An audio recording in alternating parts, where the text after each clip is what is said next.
All right, folks, coming up on Roland Martin Unfiltered for Wednesday, May 1st, 2019. The Minneapolis police officer, he has been convicted in the death of a woman there. Folks are saying, so you convict the dark-skinned Muslim cop for killing a white woman, but the cop who killed Philando Castile, he went free. We'll talk to an activist there in Minneapolis about that decision. Bob Barr testifies before the Senate today. Ooh, things got a little hot between the Democratic senators and Barr. Did he lie to Congress? Hell yeah, he did. And we have a video of Senators Cory Booker and Kamala Harris questioning Barr. You can't wait to see that. Also, speaking of Cory Booker, whoa, did he take a shot at Senator Bernie Sanders when it comes to a lot of those who are in prison to vote? Boy, wait till we show you that video. Also, a black student leader at American University who was targeted by white supremacists, she is suing the Daily Stormer, Lawyers Committee for Civil Rights Under Law. They are representing her in that case. And also the Congressional Black Caucus, we have an exclusive of Roland Martin Unfiltered. They are going after Sirius XM radio for the lack of black high-level executives as well as blacks on their boards of directors. The CBC says point blank they're going to use their power to hold these publicly traded companies accountable for lack of black representation. Also today, the House Finance Committee hearing took place dealing with discrimination in auto loans. Kristen Clark of the Lawyers Committee, she testified. We'll show you some of that.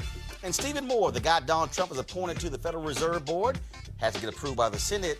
What's up with him and his racist joke about black people living in public housing? When you hear how he tries to explain his actual joke. Also, the president of Bennett College give us an update on the accreditation issues they have been facing. All of that right here on Roland Martin Unfiltered. It's time to bring the funk. Let's go. He's got it. Whatever the miss, he's on it. Whatever it is, he's got the scoop, the fact, the find. And when it breaks, he's right on time and it's rolling. Best believe he's knowing. Putting it down from sports to news to politics. With entertainment just for kicks, he's rolling. Yeah, it's Uncle Roro, y'all. Yeah, it's Roland Martin. Yeah, rolling with Roland now. He's funk, he's fresh, he's real, the best. You know he's Roland Martin now.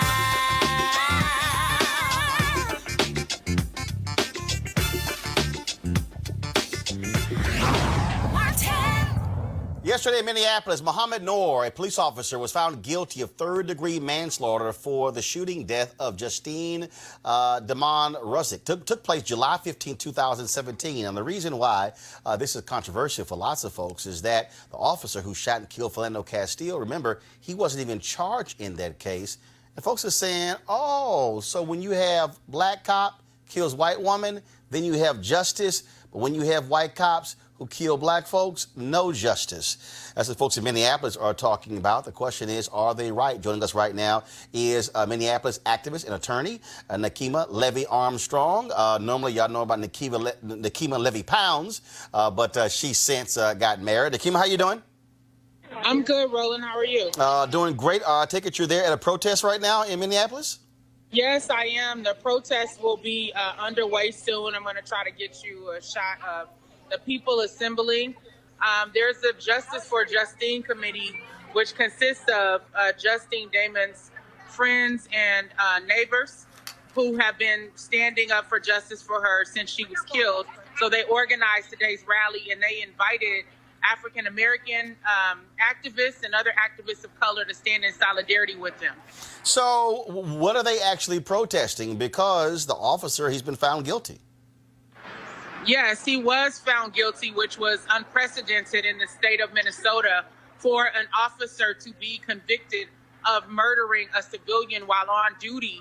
And one of the interesting things about this case is the fact that we have white allies, such as the people who knew Justine, who are still calling out the racial inequities and inequalities within the justice system. And they agree with us that there is really no just outcome in this situation because white officers who kill people are still allowed to do so with impunity. The verdict in this case sends a message to black officers that they will be treated like suspects and criminals and not given the same amount of deference that white officers are given when they claim that they feared for their safety. So I've been really impressed by this group of people who are calling out the racial injustices within the system while also demanding accountability for the life of Justine Damon. And, what is stunning here, again, first of all, I've read many counts. People say that this was the just verdict, those of us who believe in justice when you have these police officers who do wrongdoing. But again, to sit here and to realize that what happened with this cop, it sort of reminds me when you had the Asian cop in Brooklyn who shot and killed an African-American who was also found guilty, even though the sentencing was a joke there. Yet, again, folks are saying rarely will you see a white cop who is involved in this where something is happening. And in fact, if I'm correct with this officer here, that the Fraternal Order Police, they weren't even backing this guy. Right. The Police Federation normally comes out and makes a statement strongly in support of officers who kill people. And in this case, they largely remain silent. Now, we have had trouble with the Police Federation for several years, especially the leader, Bob Kroll, who has his own history of using excessive force against civilians and particularly against African-American men. He has dozens of counts against him. So we're not surprised when he defends officers who engage in misconduct, who engage in violence. But in this instance, for once, he decided to remain silent while this officer had to face the justice system. And so once again, it's another example of uneven justice when there is a black officer who is being accused of wrongdoing. I do not feel that a just outcome was possible in this case because, again, white officers are allowed to kill with impunity. So we don't feel safe. Most of the murders that have been committed by police officers have been committed by white male police officers who have not been held accountable. Many of them still have their jobs, still collecting a pension, still collecting a paycheck, and are still patrolling the streets. So we don't feel safe. And this verdict does not make us feel safe. All right, then. Well, Nakima, we certainly appreciate your activism. Thank you so very much. Thanks for having me. All right. I want to now go to my panel here. Dr. Cleo Manago, social political analyst and activist, joining me via Skype. Alexis Green, spoken word artist, and Eugene Craig, CEO of the Eugene Craig Organization. Cleo, I'll start with you. And this is one of those situations where people actually are confused because they'll say, well, why are you complaining? The officer was found guilty because the reality is, what does this officer look like? Yeah, she just raised the issue. I mean, the issue was that, as she already said, that white people aren't treated like this. White cops aren't treated like this. I didn't know all the details until just now in terms of more of the nuances. And it's interesting that with the brother cop who did this killing, did not get any support from his peers. I'm wondering if Diamond's family has that as part of their analysis or their support today while they're having this rally. They also understand that the black cop who was found guilty might be a victim of racism. I'm just wondering if they're considering that as while they're standing in solidarity on the issue of police brutality in general. But yeah, I mean, this is pretty much a norm among police systems in this country. When black people are up for grabs, they don't get as much support as the white cops who have done most of the murders. It's pretty much the way it is. Eugene, your thoughts? Yeah, I mean, look, the thing is this. A cop kills somebody, the cop should deal with the consequences as if there was someone else, as if they were a normal human being, if they're a normal American citizen. I do think there's a nuance here of race. The cop is black, the cop is Muslim, and I think that probably did play a factor in his conviction. But I do think there's two things we should point out.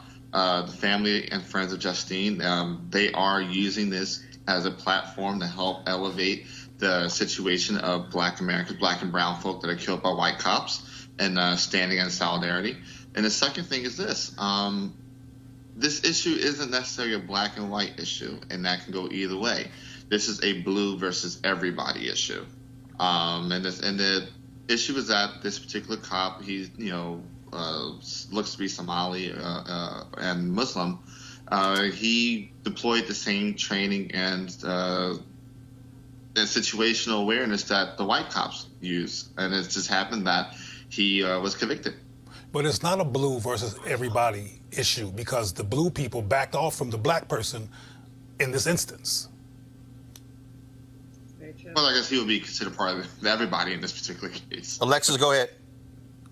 See, for me, I think, well, for one, I want to start off by saying, in an effort to highlight the unity or the opportunity for unity in this moment, I think that it's remarkable that the white people who are grieving over Justine's death can even take this moment of grief and this moment of, getting a conviction, like she actually got justice, and still use this opportunity to highlight Black Lives Matter issues and the issues with injustice for Black people who end up in the same situation as Justine. So I do think we have to give credit where credit is due, because they didn't have to do that. They could just say, we got our justice and let's just move on with our own business. But they took that moment to highlight other issues within other communities. So I have to give credit where credit is due on that.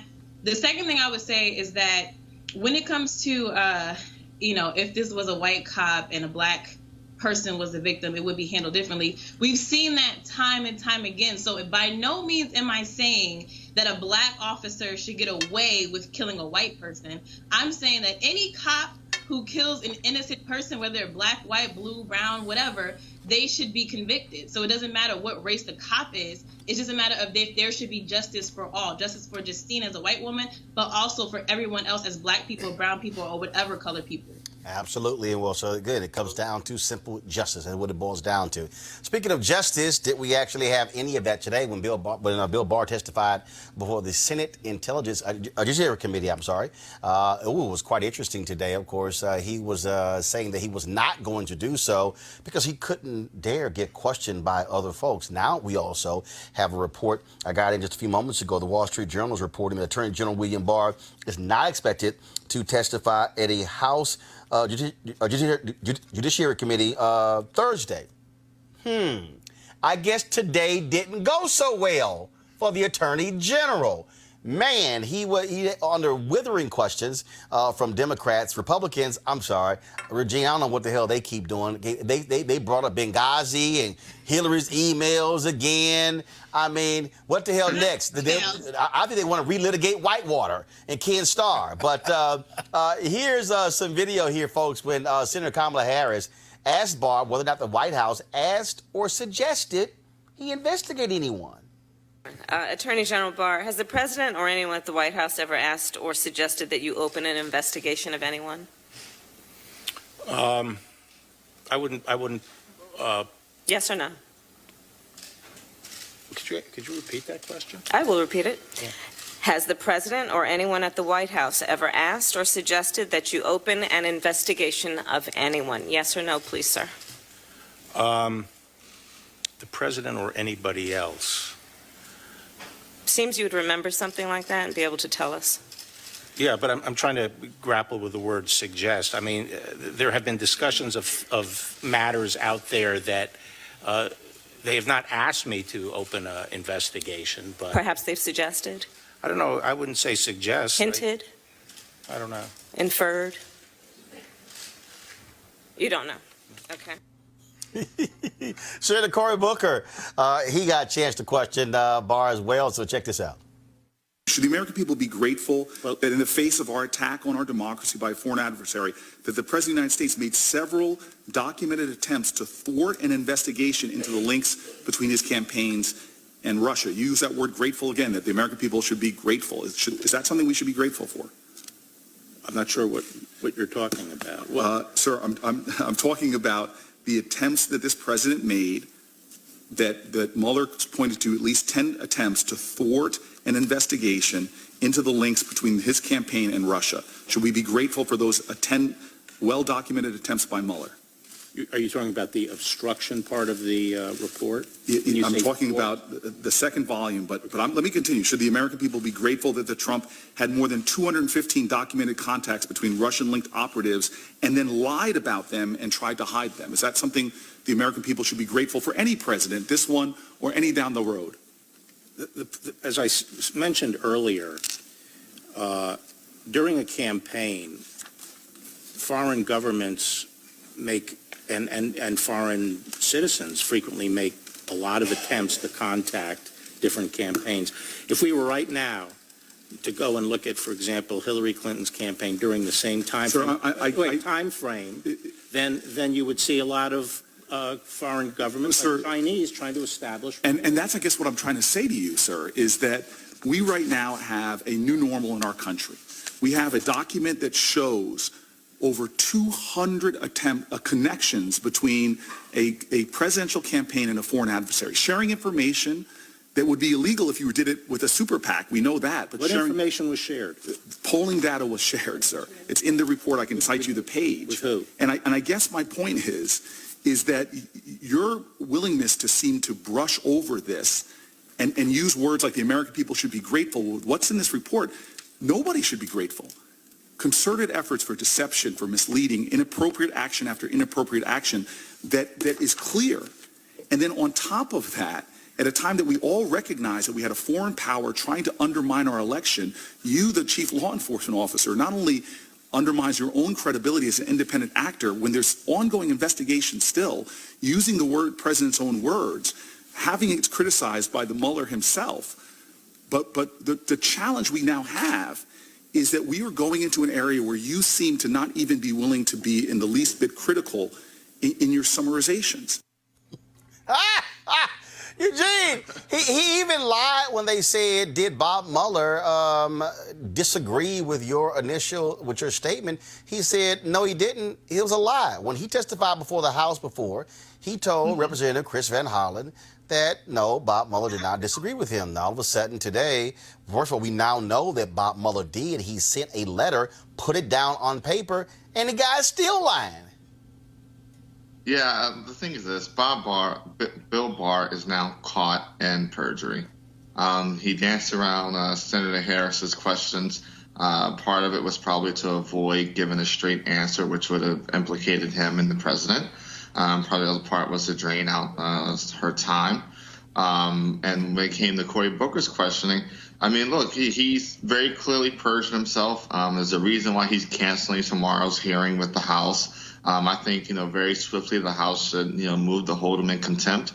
And this time next year, when the State of the Union, he decides to march on through, have a sergeant at arms and Capitol Police, go ahead and arrest him. Alexis, I got a kick out of literally just the flat out just lying by Barr and then acting as if he shouldn't. How dare you even question me about any of this? Yeah, I got a kick out of just watching him respond to Senator Kamala Harris in the way that he was just like, stuttering and trying to dance around the question. It's like, this is a clear example of when someone's caught in a lie and they're trying to say everything around it but just admit the truth. It got so hard for me to watch to where it was just like, at this point, you might as well just say I lied or I messed up or whatever. Because he didn't answer any question directly. And I feel like at this point, just by watching the video, anyone can see like your credibility is shot. You're somebody that the American people are supposed to trust, and your credibility is shot now because you can't even answer a simple question in a straightforward manner. Like Kamala Harris had to sit there and give you synonyms after synonyms for you to answer one question. You couldn't do that. So it's like your credibility is shot, and at this point, him canceling the meeting tomorrow, whatever, it makes sense. At this point, you might as well just say I lied or I messed up or just try telling the truth this time. Cleo, what's quite interesting is this here. I'm going to pull up this statement here, and so this is what was released today. Let me try to blow it up here. So today, the Attorney General testified before the Senate Judiciary Committee for over 5 hours. Blah blah blah blah blah. But this is what I love here. He made himself available to this committee by volunteering to testify this week, me and the House committee. Unfortunately, even after the Attorney General volunteered to testify, Chairman Nadler placed conditions on the House Judiciary Committee hearing that are unprecedented and unnecessary.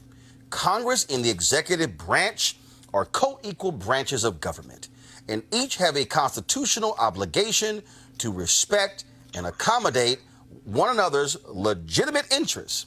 Chairman Nadler's insistence on having staff question the Attorney General, a Senate-confirmed cabinet member, is inappropriate. Further, in light of the fact that the majority of the House committee, including Chairman Nadler, are themselves attorneys, and the chairman has the ability and authority to fashion the hearing in a way that allows for efficient and thorough questioning by the members themselves, the chairman's request is also unnecessary. Here's why I'm laughing. Bob Barr had no problem with the White House saying Don McGahn can't testify because we don't want him to, not invoking executive privilege. So they had no respect for the three branches of government. They are filing a lawsuit against Chairman Elijah Cummings because they want Deutsche Bank to turn over financial records of Trump. Trump and his three children are suing Congress. No respect for the equal branch of government. Third, they have routinely said, no, we're not going to allow others to testify. No respect for the branch of government. Bill Barr, gave Trump's personal attorneys access to the Mueller report before he gave it to Congress. No respect for a co-equal branch of government.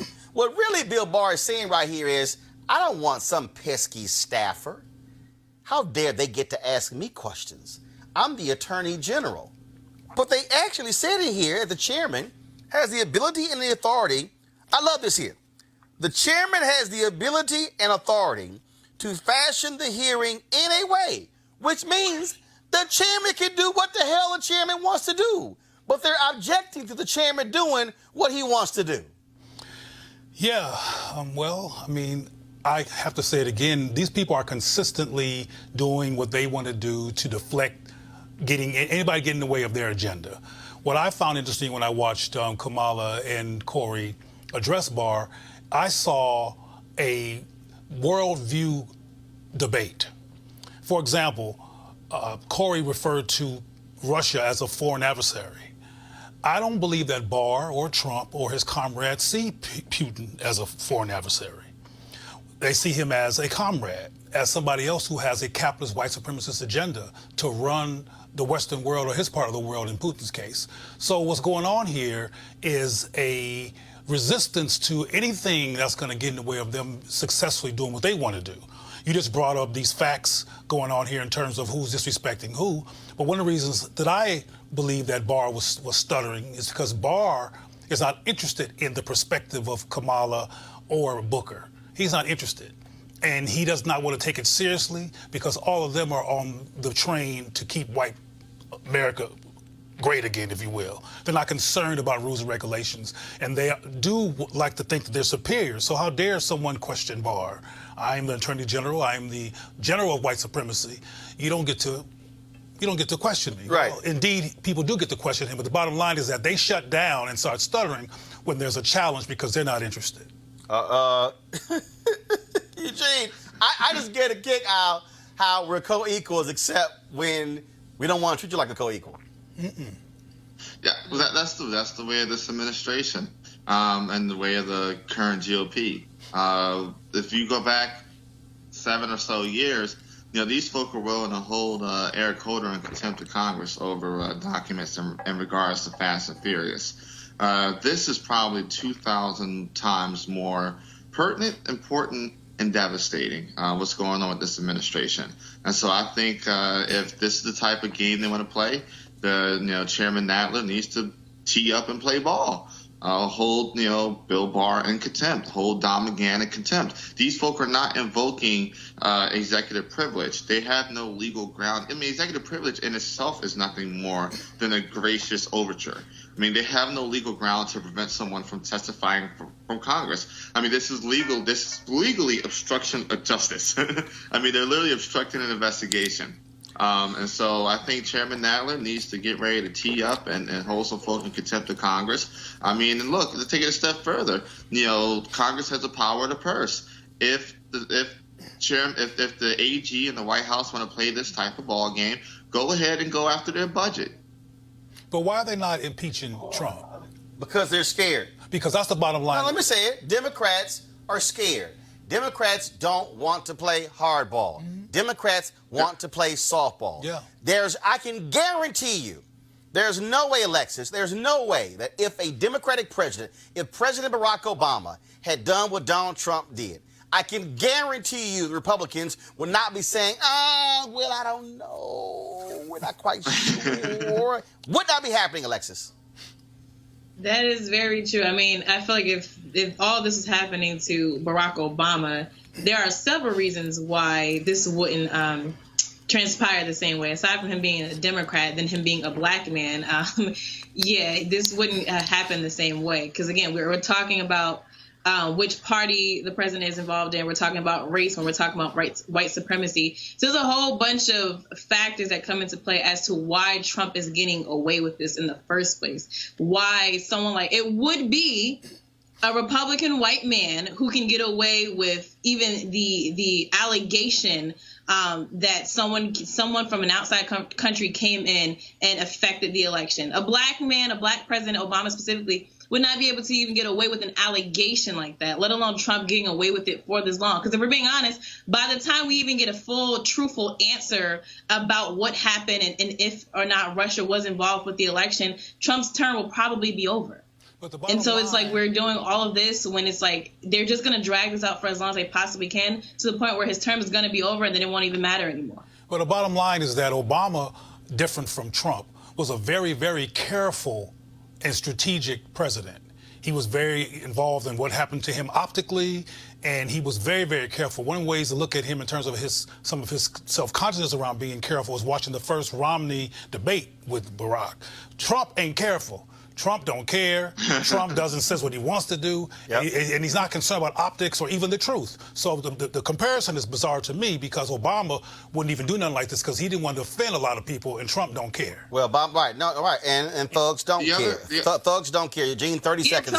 Hold on 1 second. Hold on, wait. 30 seconds. Go, Eugene. Really quickly, with all the perjury from Bill Barr now to two major committees in Congress, both Judiciary Committee and House and Senate, I think, if they aren't willing to go and impeach Trump, there's a very strong case to impeach Bill Barr. Alexis, go. I think, again, Trump is able to get away with it because, again, white supremacy, being a white Republican man, works in his favor. But Obama was, in fact, very much so careful during his presidency, but it's because he had to be for several different reasons. Well, bottom line is, Don, I disagree with that. I do, too. When you're the most powerful person in the country, you go ahead. You go ahead and use the power. All right, y'all, let's talk about the power of voting. First and foremost, lots of conversation. Democrats have been asked about people who are incarcerated, should they have the right to vote. And all these media people, okay, with this dumbass fixation on, well, what about the Boston terrorists? Like, all the people in jail. Out of all the people in jail, the argument wants to be framed about the Boston terrorists, and then they want to say, what about Dylan Roof? Okay, two people out of there are 2.3 million people who are in prison in America, more than 200,000 on the federal level. And the debate has been around whether or not two individuals should get the right to vote. Senator Cory Booker's like, you know what? I'm tired of this BS my damn self. And he had no problem calling out Senator Bernie Sanders. Press play. I want to ask you about in your Justice for All plan, you've long worked on criminal justice issues. You want to give convicted felons the right to vote. As I'm sure you know, Senator Sanders has said they should not only have the right to vote when they're released from prison, they should have that right while they're incarcerated. Do you agree with him? I just think that is a frustrating debate that we seem to now be having. As a guy who lives in an inner city black community and knows that there are millions of Americans that are being arrested and convicted and should never be there in the first, and not only lose their right to vote, but they lose their liberty. Let's get this conversation back to where it is right now. Our prison population in this country has gone up 500% since 1980 alone. We locked up more people for marijuana in 2017 than all the violent crimes combined. And so here we have a nation that takes away people's liberty and their right to vote for doing things that two of the last three presidents admitted to doing. So if Bernie Sanders wants to get involved in the conversation about whether Dylan Roof and the marathon bomber should have the right to vote, my focus is liberating black and brown people and low-income people from prison, because we have a system in America, as Brian Stevenson says, it treats you better if you're rich and guilty than if you're poor and innocent. My focus is tearing down the system of mass incarceration so that we don't even have to have the debate about people's voting rights because they're not going to prison in the first place. People that don't belong there are there, and I'm going to stop that as president. Cleo, Senator Booker's there saying, basically, Bernie Sanders, damn it, stop falling for the okie doke, falling for the bait. Well, not only from my perspective is it falling for the okie doke, but Bernie Sanders has a white worldview. So Dylan Roof and the marathon bomber fits in his worldview in terms of what he thinks is important iconically. And Booker, who's a black man, talked about what was important to him iconically as a black man in terms of the majority of people being in prison don't look like Dylan and don't look like the marathon bomber. But Eugene, my problem is these are these stupid folks in mainstream media who want to run to, again, the absolute extreme as opposed to what Senator Cory Booker is saying. It's like, no, look at the totality. And so, so what? Should Dylan Roof be able to vote? And Booker's like, really? So you're going to talk about him, but you're going to skip the person who had a third strike, who's frankly, non-threatening felon who's stuck in federal prison. But that's the BS you have from these mainstream media people. Yeah, when we're discussing this, you got to bring it to the origin of it. The reason we're having this discussion is because the question came from somebody that was a member of a police union who probably don't want convicted felons to have their right to vote back regardless. Right. And framed it in that particular way of the Boston bomber and just like snowballed from there. But the thing is this, we shouldn't be talking about this in the extremes. The majority of folk behind bars right now are nonviolent drug offenders. And the thing is this, if you're going to count these people when it comes to the census, which directs how federal dollars are doled out and whatnot, if you're going to use these people to keep communities alive, because when you have these folk incarcerated, it creates jobs at the prisons, then absolutely these people should have a right to vote and have a say in what's going on in the world around them. Alexis? Yeah, I agree with Cory Booker. I don't think that we should take extreme examples when looking at this issue. I think if the question is, should people who are incarcerated be able to vote, I think there should be rules and regulations around it. I think it should be not people who are convicted of violent crimes. If you're convicted, you're in prison for selling marijuana or something like of that nature, then yes, I think you should have the right to vote. If you're in prison for bombing or shooting up a church, no, you shouldn't have the right to vote. I think there could be regulations to it. All right, folks. Hey, remember the story of the American University student, a sister? Her name was Taylor Dumpson. She was the first black president at American University. Well, she was targeted by these white supremacists. Well, she is now with the Lawyers Committee for Civil Rights Under Law suing the Daily Stormer for $1.8 million for that online harassment. They, of course, previously beat them, but now they're going after them and also the website as well. And so we certainly wish them good luck in that particular case as well. And so it makes loads of sense. Speaking of the Lawyers Committee for Civil Rights Under Law, today there was a hearing on Capitol Hill dealing with the issue of discrimination in auto loans. Kristen Clark, she, of course, is the executive director and president of the Lawyers Committee for Civil Rights Under Law.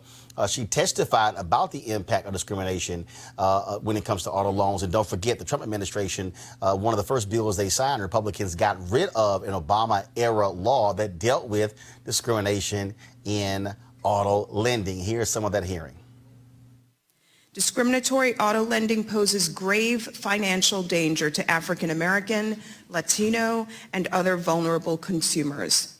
Increasingly, lenders are taking advantage of a highly unregulated and unmonitored market to promote discriminatory and predatory practices.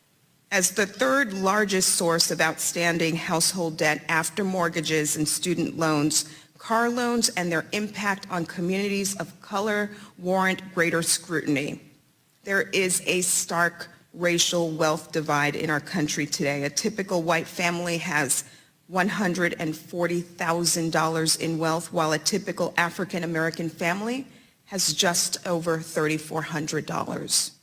Abusive, predatory automobile lending and lack of access to equitable financial services contribute to and exacerbate this racial wealth gap.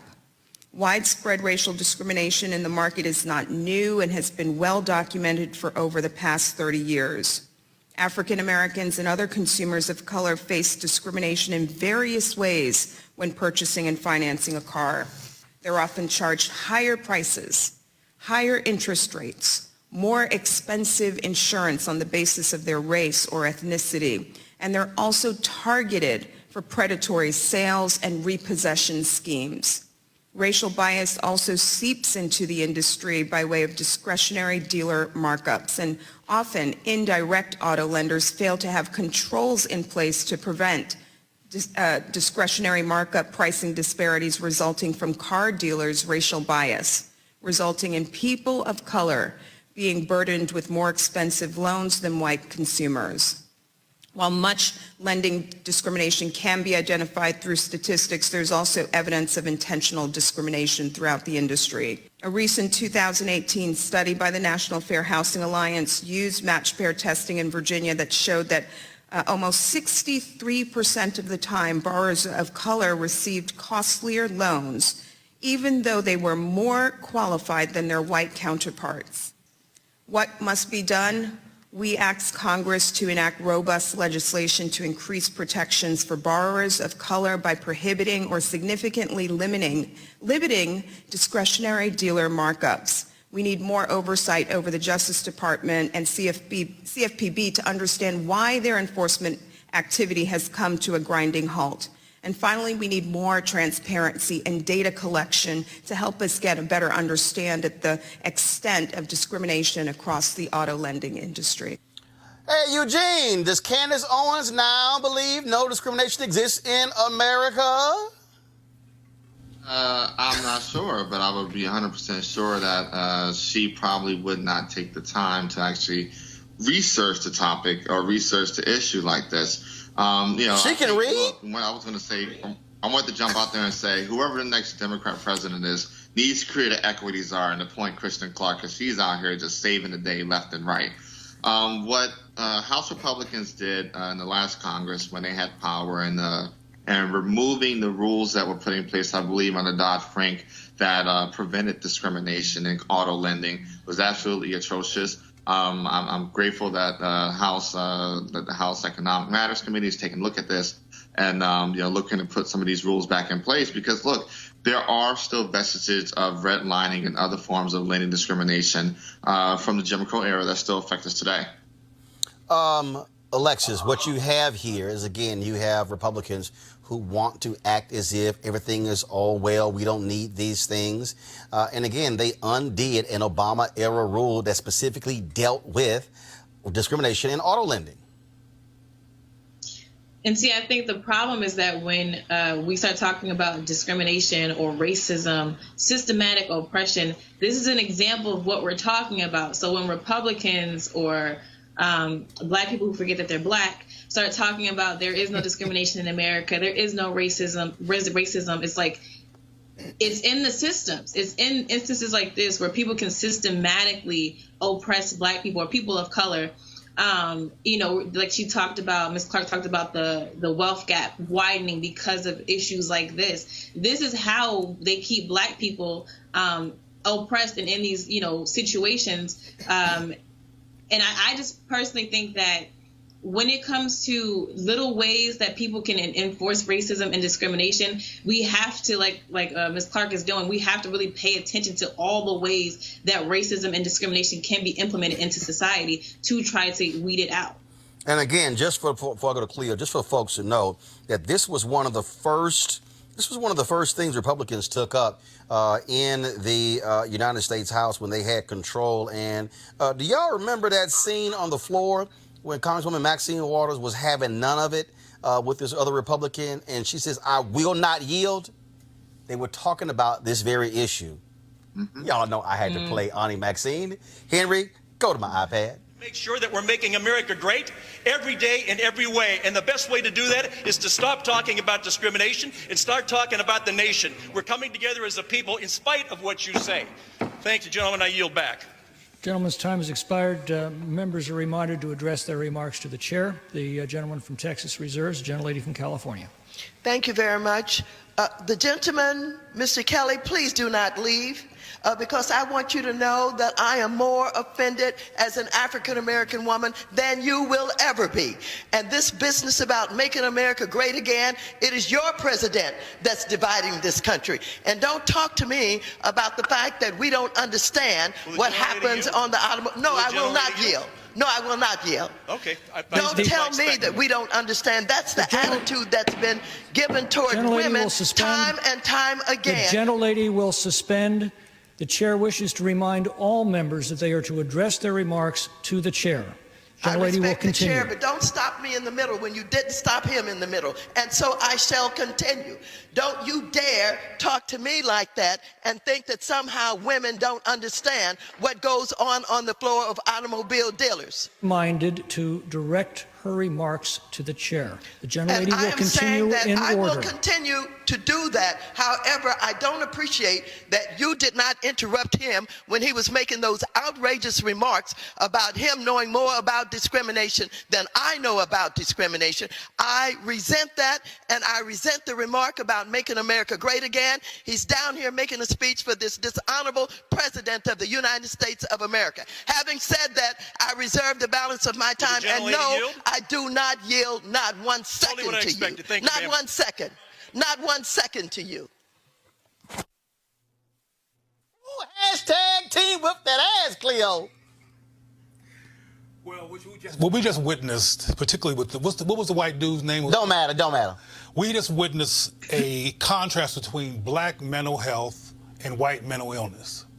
And what I mean by that is that the white dude said he understood discrimination. Now, we need to read between the lines. When a white person says they understand discrimination, they're talking about against white people and against white interests and white supremacist values. Let's be real clear. If we listen to it with logic or with some type of utopian perspective, we'll get lost. He means discriminating against us because our numbers are dwindling and we don't want to lose power. That's what he means. But Maxine is always known to be a strong, vibrant black woman who knows who she is, and I've known her for many years, and she's quite brilliant, quite focused, quite aware, quite healthy, and she always does not sit around and take any smack. But we need to understand what we're dealing with. She was trying to shut down, and she's effectively shut down, a raving, irrational white supremacist who was trying to control the floor with his agenda, and the good thing that she did was deflect that crap. But again, because it is crap. But the bottom line is they did repeal it, sign it into law because they don't want to deal with the very issue. All right, folks, we come back on Roland Martin Unfiltered. We're going to talk about Bennett College and their issues with accreditation, and Sirius XM Radio. The Congressional Black Caucus has some questions for them, saying, where are your black executives and where are your black board members? All that next on Roland Martin Unfiltered. You want to check out Roland Martin Unfiltered? YouTube.com/Roland S. Martin. And subscribe to our YouTube channel. There's only one daily digital show out here that keeps it black and keep it real. It's Roland Martin Unfiltered. See that name right there? Roland Martin Unfiltered. Like, share, and subscribe to our YouTube channel. That's youtube.com/Roland S. Martin. And don't forget to turn on your notifications so when we go live, you'll know it. You want to support Roland Martin Unfiltered? Be sure to join our Bring the Funk fan club. Every dollar that you give to us supports our daily digital show. There's only one daily digital show out here that keeps it black and keep it real. It's Roland Martin Unfiltered. Support the Roland Martin Unfiltered daily digital show by going to RolandMartinUnfiltered.com. Our goal is to get 20,000 of our fans contributing $50 each for the whole year. You can make this possible. RolandMartinUnfiltered.com. All right, folks, as you know, media is a critically important issue. Representation in media is important. I'm a lifetime member of the National Association of Black Journalists, Vice President Digital. We've been kicking the butts of networks like CNN for lack of black executives in the C-suite as well. And so the Congressional Black Caucus, they stood with us on this. Folks, I got this exclusive here, this letter, the CBC sent a letter to Sirius XM Radio. And it was dated, give me 1 second, we're going to pull the letter up 1 second. It was dated, I believe, April 23rd. And this letter went out to James Meyer, the CEO and director of Sirius XM Holding. And the Congressional Black Caucus expressing some deep concern about, again, their lack of black leadership. Guys, pull it up, please. And so this is what the CBC wrote. We find your corporation's lack of diversity especially problematic, given the fact that African Americans and Hispanics drive consumption among streaming services.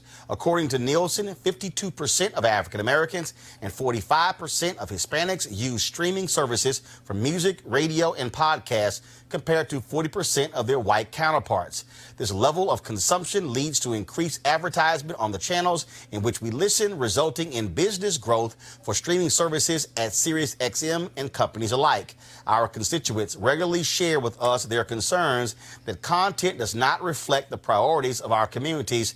Diverse leaders are needed to understand the needs of our communities. In fact, also in the same letter, the Congressional Black Caucus say this: the reality that Sirius XM doesn't have a single black executive or shareholder on its board of directors is abysmal and presents a significant risk for the success of your business and our economy. Also, in the same letter, they also talk about Pandora. Now, here's the deal. Sirius XM Radio, they purchased Pandora, creating the largest audio entertainment company in the world. They acquired Pandora Media for $3.5 billion. In the letter, this is what the CBC says. Pandora's Diversity and Inclusion Report, released at the end of 2018, demonstrates the lack of black shareholders on the board of directors and in the C-suite. In fact, not a single board member or C-suite executive is black.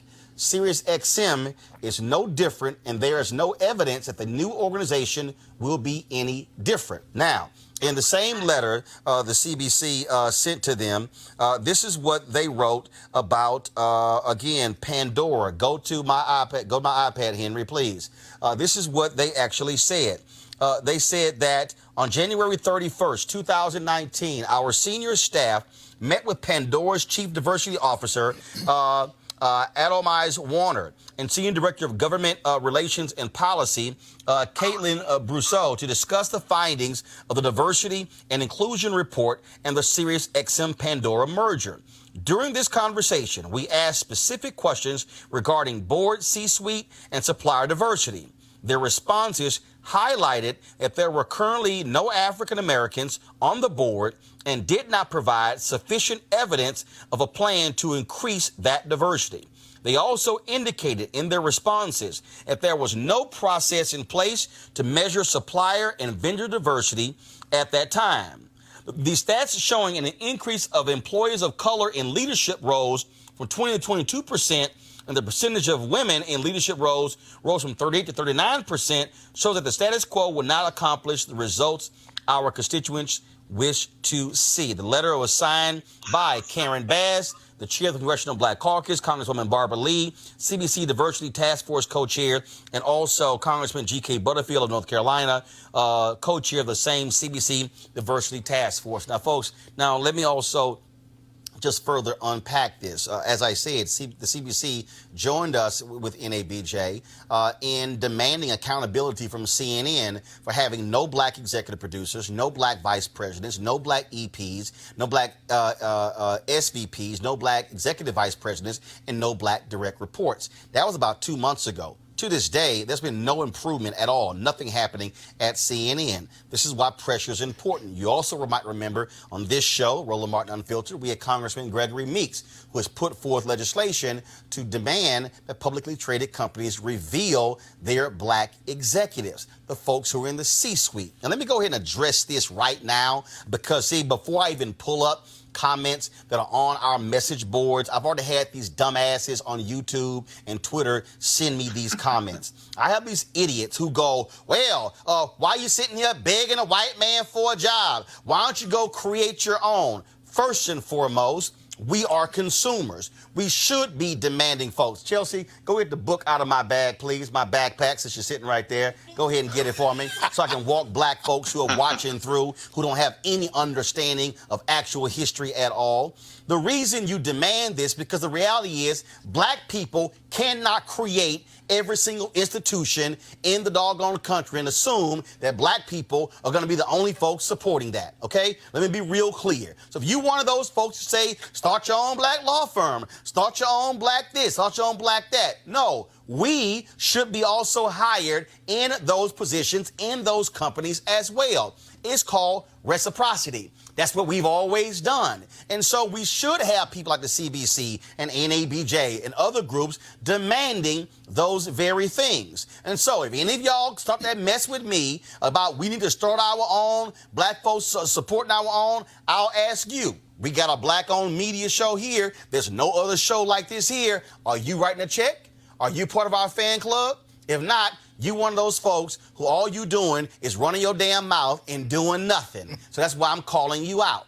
And so the CBC challenging Sirius XM is critically important. Now, for the black folks out there, again, who are watching, who know nothing about our history, y'all run around here saying Reverend Jesse Jackson ain't nothing and the civil rights movement didn't do nothing. Here's a book that I had the author on News One now that I'm going to go ahead and hold up for you. This is the book right here. If y'all could zoom in, I appreciate that. The book is called Operation Breadbasket, an untold story of civil rights in Chicago, 1966 to 1971, by Martin L. Depp. Martin is a white pastor in Chicago who was a part of the coalition that actually went out and demanded equity from various companies in Chicago. This is the book right here, Operation Breadbasket, okay? So let me walk you through what Operation Breadbasket did. First of all, the idea came from Reverend Leon Sullivan in Philadelphia.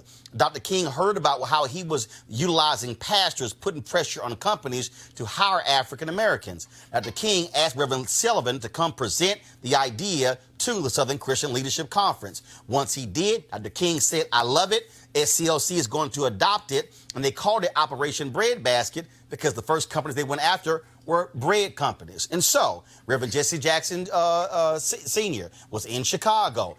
Dr. King put him over Operation Breadbasket in Chicago. So what did they do? They targeted companies, dairy producers. They targeted soft drink companies. And what they did was they examined all of their numbers, their black employment numbers, supply diversity numbers, and demanding equity. Now, it was based on 6 points in terms of how the campaign actually proceeded. It was called a Don't Buy campaign. So, number 1 was called information gathering. That was number 1. Number 2 was called committee evaluation. Number 3, negotiation and education. Number 4, economic withdrawal. Number 5, agreement covenant. Number 6, monitoring.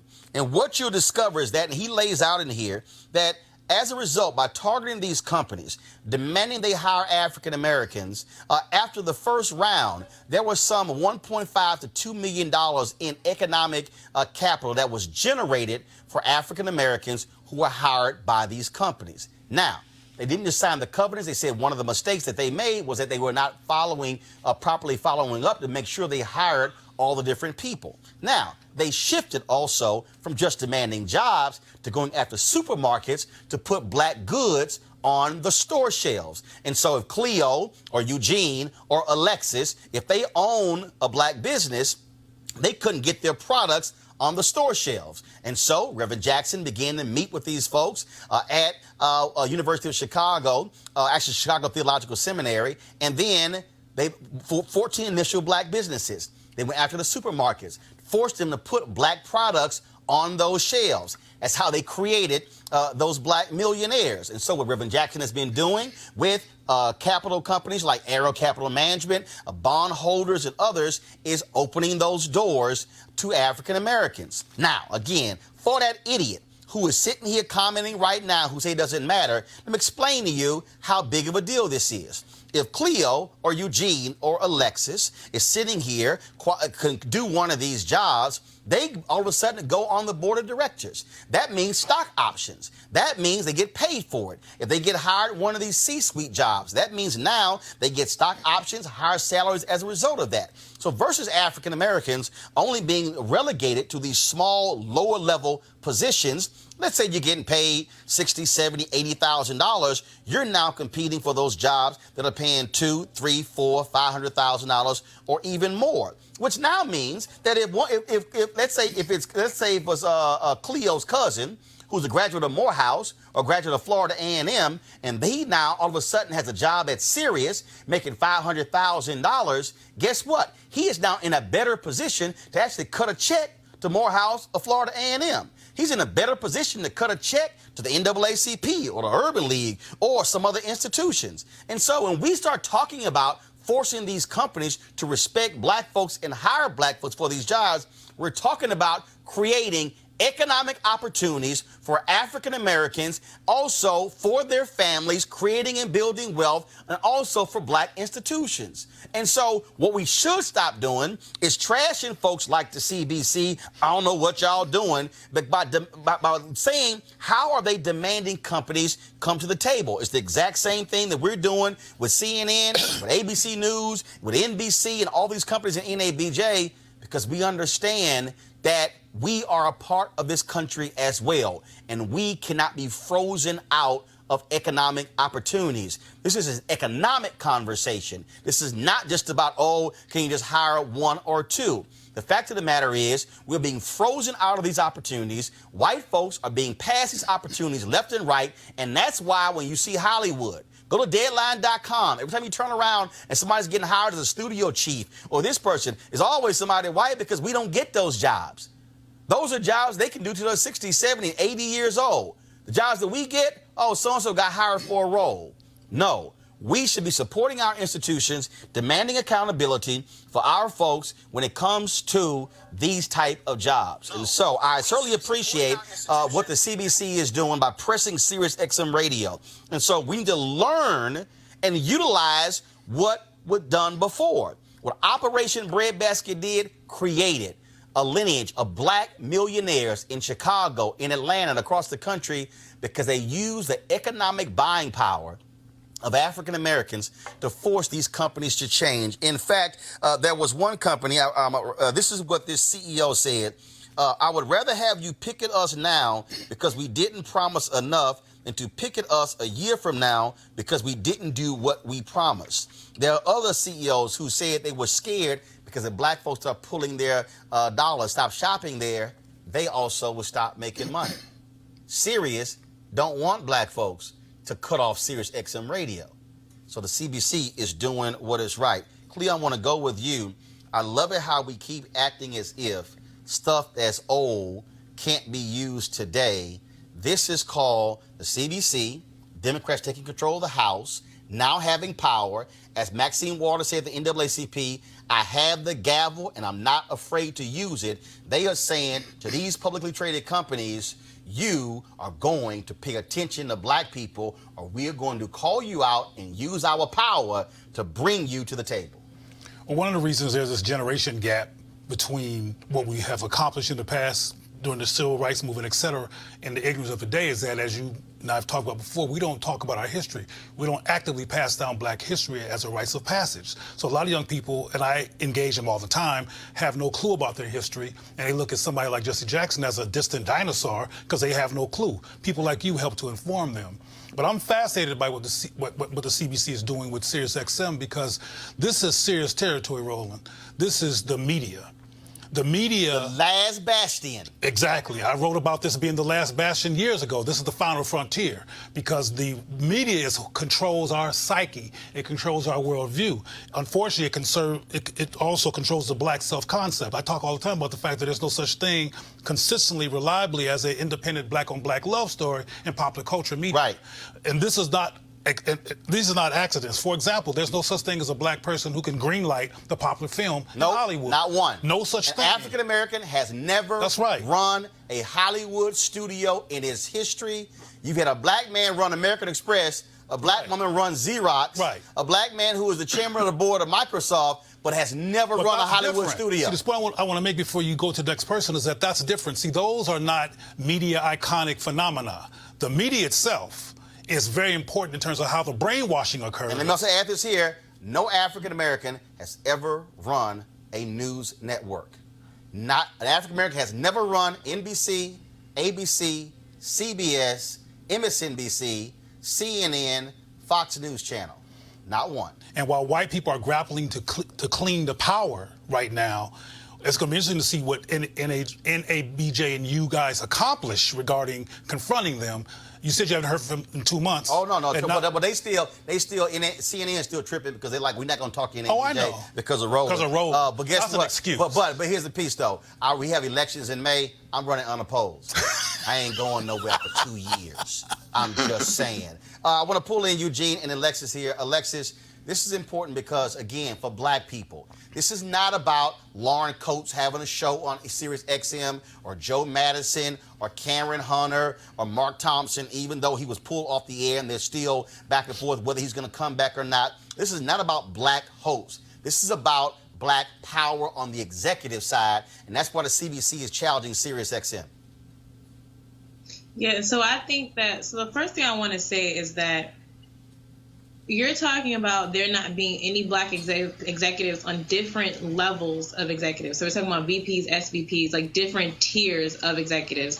And so for me, the first thing I want to say is if this was a conversation about there not being, let's say, for example, just any black VPs, like just one tier, then we can run with the argument, okay, maybe it's a coincidence or maybe, it just so happened to be like that, because we also don't want to start getting token black people either. But we're talking about there's different tiers to the executives, and there's not a single black person in any of these tiers, then it becomes suspicious. Then it becomes you couldn't find one black person, you couldn't find multiple black people to be in these positions. And that means no black pipeline.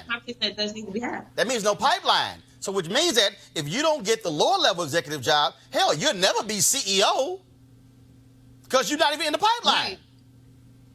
Right, you do have to be in the pipeline, and I feel like, again, my whole point is that, again, if a particular job is not fulfilled by a black person, and if a white person or somebody of a different race was just so happen to be more qualified, then I can understand that. But again, for there to be all these different jobs and not, black people in any of them, then that does raise eyebrows to say, okay, what is really going on here? And I think what has to happen is that the CBC does have to, press this issue, and simultaneously we have to just continue to encourage people to call out entities like Sirius XM, and also continue to encourage people to go for these types of positions, because like you said, with no people of color being in these positions, that is very discouraging. But I feel like if we simultaneously call out these entities while still encouraging black people to go for these positions, then some real change can happen. Eugene, 7:01 p.m. This dude Think Biz on YouTube. With all respect, why must we continue to ask for inclusion into this country's inner workings?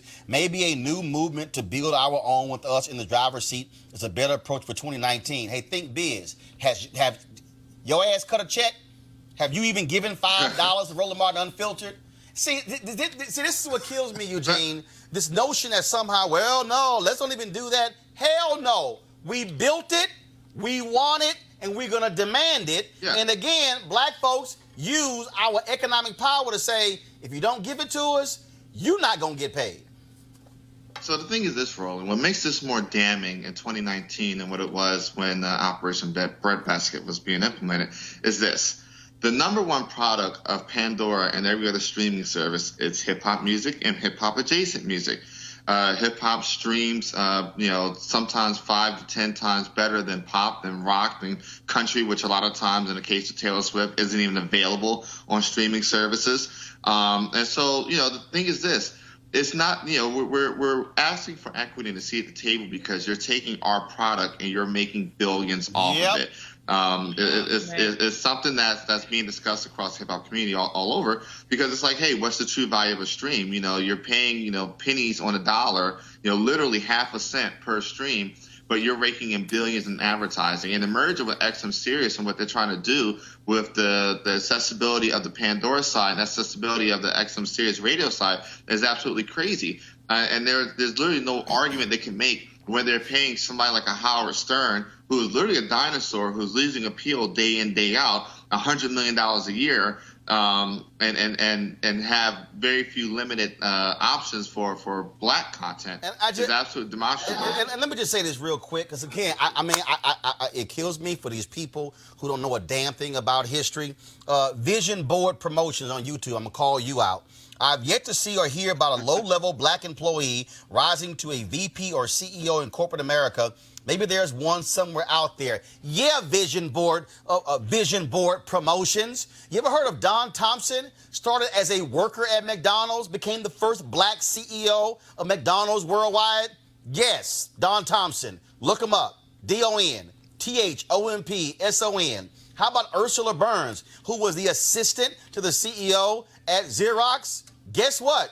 She later became the CEO of Xerox. So the reality is there are black folks. The point is, if we are not in the pipeline, we will never be CEO and in control of those dollars. And so we'll continue to cover this story with the CBC holding them accountable. I didn't do this story yesterday. I got to get it in. We were at the American Heart Association event Monday, Greensboro, North Carolina. And Bennett College is one of the 5 institutions that were competing for a $100,000 grant from the American Heart Association to improve healthy outcomes for African Americans. Well, the president of Bennett College, Dr. Dawkins, she was actually there. And I said, you know what the hell? Give me an update on what's going on with y'all drama with the accreditation. Here's our conversation. All right, Doc, last time we had you on the show, we were talking about raising the $5 million needed for the accreditation, and you're raising excess of $9 million. And so are you free and clear? What's the status with Bennett's accreditation? Yes, we filed a lawsuit against SATS on February 22nd when we did not win our appeal process. So we're in the process, but we are still accredited by SATS, and we're also seeking another accreditation from TRATS. So that's obviously shocking to some people because I'm sure you thought, look, if we raise the money, wasn't that the major deal? You need to raise the amount of money. Then all of a sudden you do. Then what? The goalposts get moved? Yes, the goalposts moved from February 4th when we submitted our brief to support our appeal. What we thought was the calculation we needed moved from $5 million to $7 million. But still, in spite of that, we raised, in terms of submitting prior to the appeal hearing, we had submitted at least $8.2 million in verified funds, in spite of the goalposts moving. And so now you got to spend money on lawyers and things along those lines, which sort of defeats the purpose of raising all the money that's supposed to go to students. That's correct. So now we are seeking to raise funds to help with our legal fees, at the same time provide appropriate services to our students to help us reach our fiscal stability. Now, is there an issue with this, with the accreditation? I mean, is it, what's the issue here? Because surely that had to have thrown you, that, all the fundraising you were doing, then all of a sudden, I'm still having to deal with drama with the accreditation. Right. It's a hard appill to swallow. We only have one out of 90 standards that we had to address at the time, and that one's on financial resources. And so we thought that the only thing we needed to do is raise $5 million that would help our appeals case, but they did not recognize those funds. All right, so that's going to take a year to 18 months. In the process, what are you doing to ensure the future viability of Bennett? So we're also seeking another accreditation from a national accrediting body called TRATS. At the same time, we are accredited by SATS, COC. So it's conceivable that we may maintain 2 accreditations at the same time. And obviously, for folks who don't understand, in order for your students to be able to qualify for financial aid, you have to be accredited. And so those things are too. In the case of Morris Brown, when they lost their accreditation, those students who went there, they couldn't qualify for federal loans. That's correct. So the goal is to maintain an accreditation, either by SATS or TRATS, and both are recognized by the Department of Education. So both, if we are accredited by either one of those bodies, our students can receive federal financial aid. All right. Well, look, we certainly appreciate it. And anything you need, be sure to reach out to us, and we'll keep spreading the word on our platform. Well, thank you. The Roland Martin Show has been good to Bennett College, so thank you for your support. All right, Bennett, we're going to keep standing by y'all. Also, real quick, here we go to my iPad. For the first time, an African-American and a woman is the head of, that's breaking news. Remy Ma, the rapper, arrested for misdemeanor assault. What the hell? You on parole and you getting arrested. 1 month left and you getting arrested for beating somebody up at a birthday party. I'm not losing my money because of you. Here we go to my iPad. Adrienne Jones, first African-American elected head of the Maryland House as a House Speaker. She was unanimous election. It came down to 3 African-Americans. Republicans threw their support when they couldn't choose one and threw their support behind her. And so, again, a black woman, first woman and first African-American who is head of the Maryland House. Hopefully, Eugene, we're going to see some black stuff come out that house now. But we'll see. Let me tell you something. We talk a lot about black political power.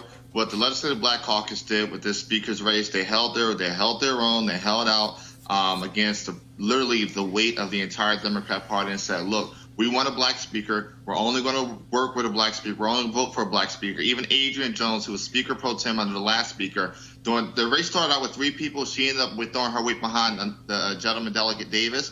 And look, the LBC said, we'll partner with the GOP. And I commend Delegate Kipke for delivering the GOP votes en bloc for a black speaker and forcing the Democrats who literally turned their back on the LBC for the power for the Dem establishment to make this happen. And so Adrian Jones is a compromise between all sides, and that's what you have today, and it's history being made. Eugene, I certainly appreciate it. Thanks a lot. Alexis, thank you so very much. Cleo, we appreciate it as well. Hey, folks, the reason why you should be supporting Roland Martin Unfiltered, joining our Bring the Funk fan club, signing up via Cash App, PayPal, or Square, because we cover stuff nobody else covers. Trust me, mainstream media not going to say jack about the CBC going after Sirius XM Radio, because their executive suites look the exact same way as Sirius XM Radio. And so we want you to support us for what we're doing. This is about black dollars, about us being in control of our narrative, being in control of power as well. And so that's what it's all about. Go to RolandMartinUnfiltered.com, join our Bring the Funk fan club. You can sign up. Look, you can give monthly, you can give one time, once a year. It doesn't matter. But we have to depend on you to keep our doors open and to keep telling our story independently and without having to ask anybody else for permission.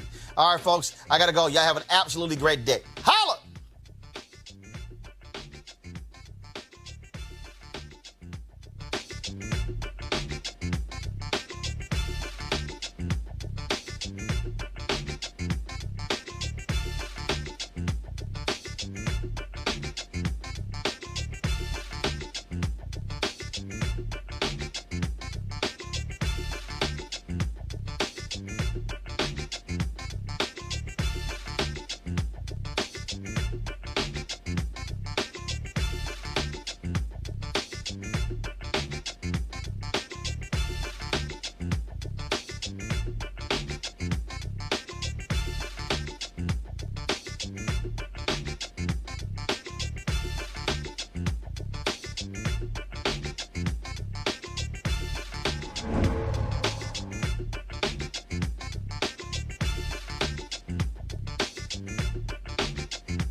You want to check out Roland Martin Unfiltered?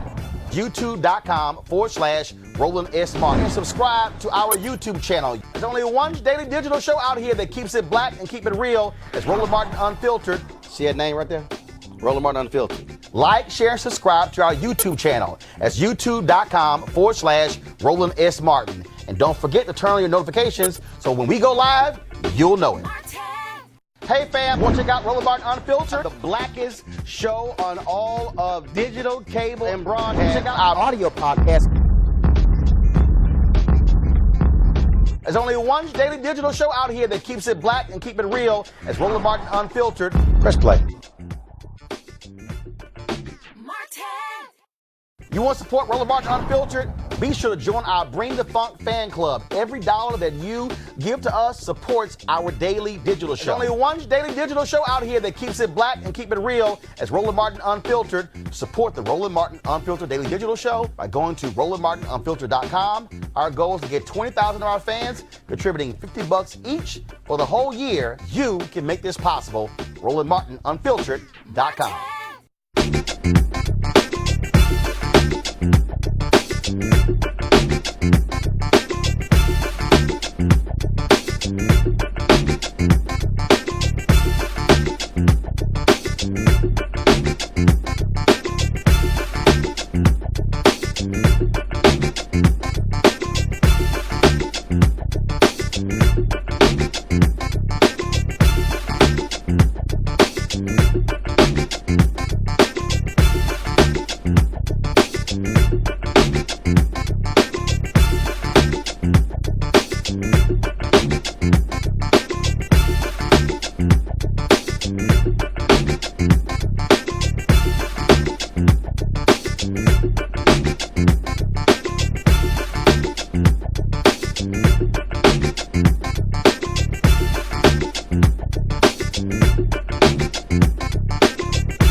News.